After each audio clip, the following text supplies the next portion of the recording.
Welcome to Penrose Learning, where we make understanding easy. Open Safari from the dock or the Applications folder to start browsing.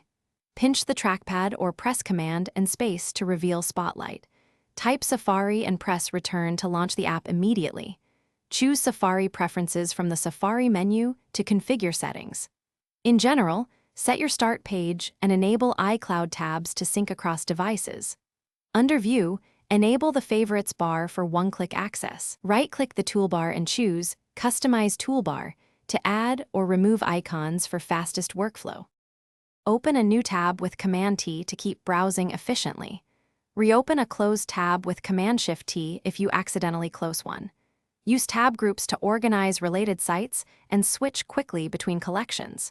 Create a new window from the File menu or use Mission Control to manage desktop spaces. View your browsing history to find recently visited pages and reopen sessions. Clear specific site data or all history using Safari preferences under Privacy to manage cookies and cache for privacy and storage control. Open Safari preferences and select Privacy to enable intelligent tracking prevention.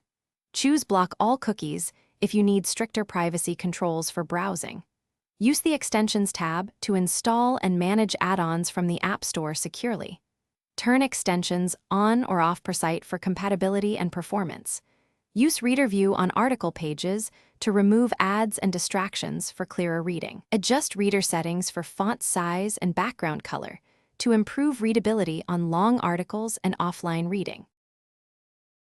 Thanks for watching. If this was helpful, leave a like and consider subscribing. See you next time.